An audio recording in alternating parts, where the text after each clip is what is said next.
One of the guys in the film called Isaac, I saw an article about him at the back of the Metro newspaper about 3 years ago, and it said, guy edits videos with his feet because he's got no arms and he's got two legs and everything, but he edits videos with just like 1 foot. Okay. And I thought, that's incredible. Cut out the article about him, kept it in the back of my wallet.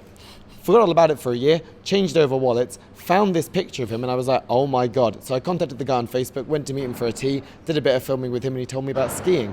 So for about 4 months, I harassed the company he was going skiing with until they said, okay, you can come along, we'll pay for your flights if you make us a promo video, and then you can shove your camera in people's faces for a week. Perfect. Perfect, 100%. Yeah, so 24/7 I was rolling with the camera and stuff like that, found 3 participants that I thought were really cool to follow, and then made the documentary out of their amazing stories. Everyone approaches the ski trip from totally different points of view, from totally different areas of their life. So this was like an amalgamation of like 3 completely different personal stories that happen to be set in one incredible like Swiss backdrop. And how did the 3 people feel when you first approached them saying, hi, I'd like to make a film about you being a disabled skier? Yeah, so one of the guys and everything, Jeff, who's incredible, I approached him at the airport in Manchester because I saw him, he was going on the trip, and I said, hey, do you mind if I film you? And he was like, go on then, so he was locked in. The other guy, Isaac, I knew before, and Dan was somebody that I just met out there, and we got on really well. And just like the 3 guys that I most gelled with and everything as well, that was like the most natural way to do it. Like, naturally got on with them, became friends, and then followed their journeys, and then they all had these incredible stories to tell, so it worked really well. As amazing as it is that following some disabled skiers, I imagine there are going to be a lot of challenges there because obviously you've got camera equipment, you're on a mountain, and you're dealing with people who are disabled essentially. Like, how difficult was the actual filming?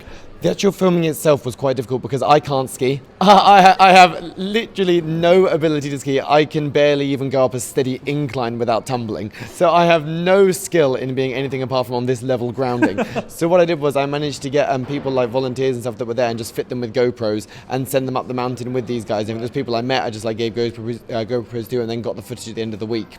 So I was actually based down at the bottom of the mountain in the cafe waiting for them all to ski down. Then when they just had a really nice run, they were chilled about to get some chips. I was like, interview time now, for God's sake.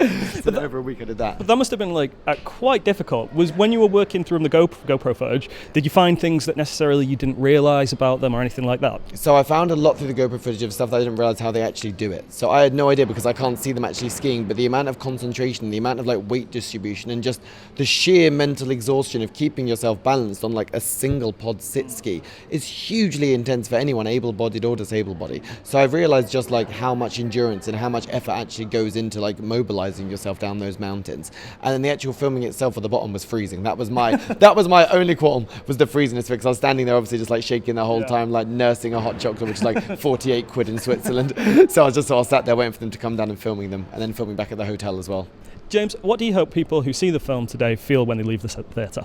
I want people to understand how much possibility there is out there for people that are handicapped, and how many like new ways there are out there in the world now for people to get out there and enjoy life. So everybody in the film never sees themselves as an inspiration. That's one of the main things. They don't see themselves as inspirational, even though they completely are. So the message I want people to take home is basically, no matter what your ability is, there is still so much you can do in the world. There's still so much fun you can have. There's still so much life that can be lived, no matter what your situation is. And I hope this film proves that today and gives people a bit of like hope and optimism in the world.